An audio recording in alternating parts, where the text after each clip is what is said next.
Maayong adlaw mga ka-Rampage. Sobrang excited ako ngayon dahil finally dumating na ang aking pangalawang package galing sa Canada.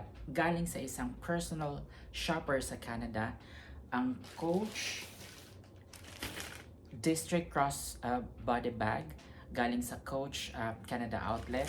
At sobrang excited ako kasi para to sa partner ko, hindi to para sa akin. Kasi ang hirap niyang bilhan ng bags kasi okay na siya sa mga W brown na bag. Kasi actually lahat ng bag niya puro W brown, mga camera bag ng W brown. So, ganun lang, paulit-ulit lang, black, may 25 cm, may 30 cm, may maroon, ganun din, paulit-ulit lang at ayaw niya ng square. Gusto niya ng camera bag. So, yung parang paano lang siya, pa rectangular siya na cross body bag and from 25 cm to 30 cm. So, finally, na-convinced ko siya na bumili sa Coach since meron naman kaming personal shopper sa Canada. So, na-convince ko siya na bumili ng camera bag at eto dumating na. This is Coach District Crossbody Bag, almost 30 cm. And para to sa kanya, syempre meron din akong binili for myself, but this is just a slippers or slides. So hindi ako masyadong excited kasi hindi ko bet yung kulay, pero binili ko lang siya para lang merong naman sa akin pagbubuksan ko tong sa partner ko, 'di ba? So this is from Canada. Yan, yung may mga sulat-sulat dyan. So bubuksan na natin. Mabilis lang siyang dumating kasi ang ETA from Canada supposedly 2 to 3 weeks. Pero yung sa akin, normally hindi siya maabot ng weeks. Yung unang order ko, which is the Coach Rowan Satchel at saka yung wallet, 4 days lang siya from Canada. And eto, I think,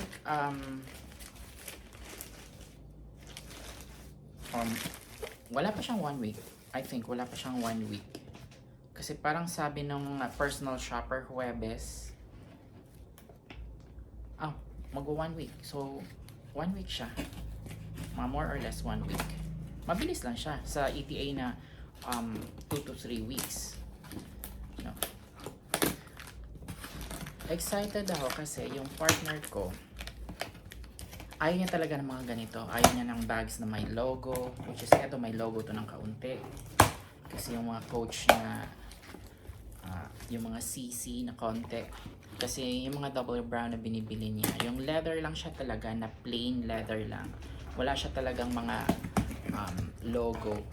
Plain lang siya talaga. Kasi yun yung mga gusto lang niya, mga camera bags. At paulit-ulit na lang kasi. So, na-convince ko siya na bumili ng ganito.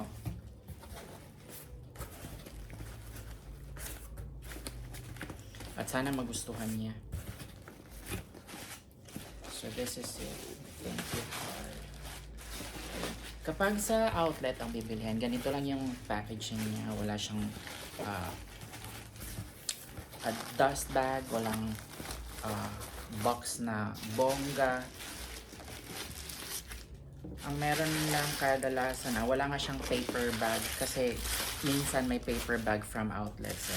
Ngayon wala siyang paper bag. So this is the Coach District Bag. District Cross Body Bag. Normally pang siya, pang men, panlalaki, pero pwede din siyang gamitin pang babae. Yeah, nice. For sure magugustuhan to ng partner ko kasi medyo simple lang siya, Yung mga logos niya, mga prints niya, hindi naman siya masyadong visible. Tsaka ganito lang yung gusto ng partner ko. Yung since mahirap siyang bilhan ng bag, ganito lang mga gusto niya. Gusto niya ng ganitong bag, camera bag, 25 cm to 30 cm. Since this is almost 30 cm kasi 29 point something cm siya. 29.8 cm eh. So, almost 30 cm. Tapos, ang gusto niya, may zipper siya dito. Okay lang sa kanya na may clasp. Pero yung may zipper din sa loob. Ayaw niya ng clasp lang pero walang zipper. Ayaw niya ng ganon. So, okay sa kanya may may clasp pero may zipper. Since wala naman tong clasp, okay sa kanya basta may zipper lang siya. Yan. Tsaka, ganito yung gusto niyang bet na or bet niya na size.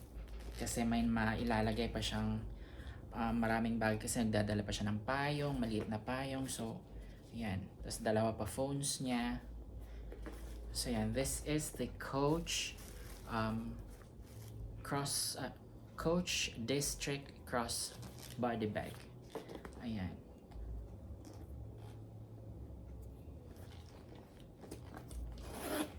Malalaman mo talaga kapag totoong Coach kasi yung sa zipper niya napaka swabe kapag bubuksan. Yung tunog hindi siya yung parang tunog niya is bingi. Yung parang malinis na tunog lang. Hindi ko na siya masara. Yan. Yan o. Yan yung tunog. Para lang siyang ano. So, eto siya. Yan. Almost 30 cm. Hindi siya masyadong glossy yung leather niya. May pocket siya sa harap na may zipper din. Ayan. Yan. Ayan yung loob. May pocket siya sa likod. Wala siyang zipper. Yan. Then, eto yung sa loob niya. Yan. May siya din siyang pocket dito na may zipper. This one.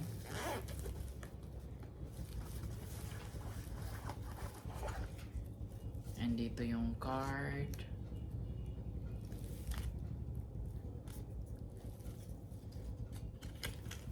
Ayan.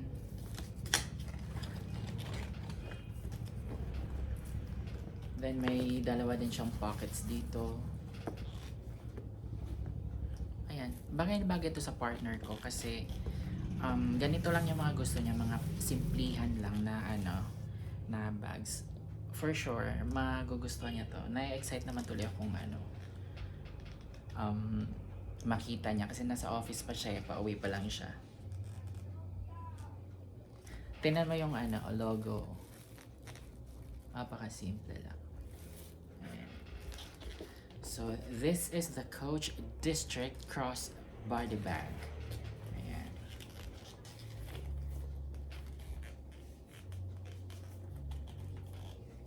Ayan. And may tips pala ako sa mga gustong bumili ng Coach para hindi kayo mapeke, no?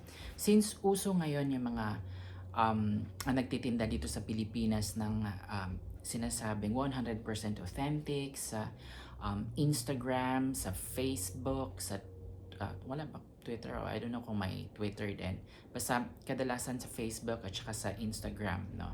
Kung ako sa inyo or kagaya ng ginagawa ko, since hindi talaga ako kampante na bumili sa sellers dito sa Pilipinas kasi ang dami nga naglipa ng fake. Ang ginagawa ko, humanap ako ng personal shopper na nakatira mismo sa lugar na gusto kong bilhan. Like, meron akong binibilhan na personal shopper sa Japan, California, and Canada. So, natuwa ako sa Coach ngayon sa Canada kasi sa kanya, free air shipping pa. So, sa kanya muna ako bumibili ngayon, no? So, ganon, kapag may gusto kayong bilhin, doon kayo bumili sa seller na naka-base doon sa lugar na bibilhan nyo ng bag. Like for example, sinasabi ng seller dito sa Pilipinas na 100% authentic bag from the US, pero nasa Pilipinas siya. So parang 50-50% pa yun na original yung mabibili mong Coach. Pwede rin original yung bibilhin mong Coach na bag, pwede rin ma-fake ka. So para makampante ka, ang bibilhan mong seller, yung nasa halimbawa sa ibang bansa na like ako sa Canada, ang bibilhan kong seller, yung nagtitinda sa Canada or yung personal shopper sa Canada. So manggagaling yung package galing mismo sa seller na nasa Canada. Kasi siya yung pupunta sa Coach outlet, siya yung bibili ng item, siya yung magsiship ng item papunta sa akin from Canada to me, door to door. So, kapag ganon, sure ako na authentic yung nabibili ko from the outlet. Kasi hindi siya naka-address sa Pilipinas. Kasi sa Pilipinas talaga, sobrang daming fake talaga na ganito. Sobrang dami talagang fake na mga bags, hindi lang Coach, like Kate Spade, Michael Kors, Lacoste, maraming ganyan. Which is yung mga ganyang brands naman, ka-level lang siya ng Coach na bags. Or mga Tommy Hilfiger, yung mga ganon, mga Karl Lagerfeld. Pwede siyang bilhin sa ibang bansa through a personal shopper na Pinoy din na naka-basic bansang yan. So yun yung tip ko kapag gusto nyong bumili ng mga ganitong mga bag na medyo mahal-mahal na medyo may konting presyo naman, I suggest na doon kayo bumili sa seller na naka-base doon sa lugar na gusto nyong bilhan ng bag, like California. Maghanap kayo ng personal shopper doon or online seller na nandoon nakatira sa California. So, from California, isi-ship niya sa inyo. Naka-address talaga sa California, papunta sa inyo. So, totoo yung bag na nabili mo. Okay? So, yun lang, suggestion lang. Kasi yun yung ginagawa ko para maiwas peke. Kasi hindi rin biro yung presyo sa mga ganito. May presyo din siya. Tapos mapeke ka lang. Parang hindi siya ano. So, ayan, naka-address sa akin and yan, LBC True-Value.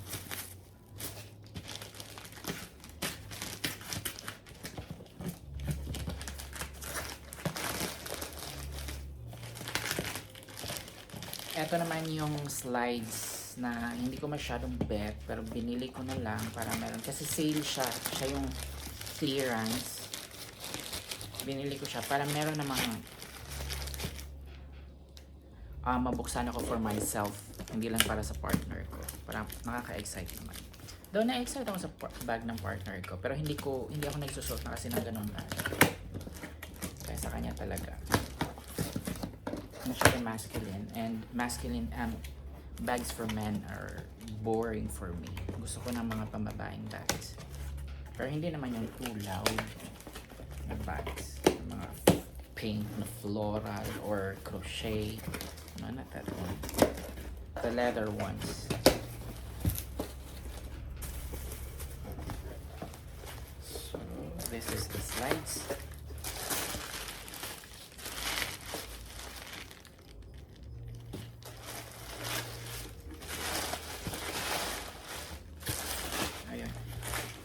Slides lang din ang meron, wala din siyang paper bag.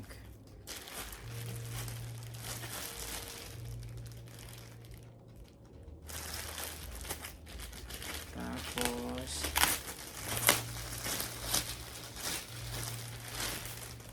pero isusuot ko din naman siya kasi wala pa naman ako ganitong kulay na ano, na slippers or shoes.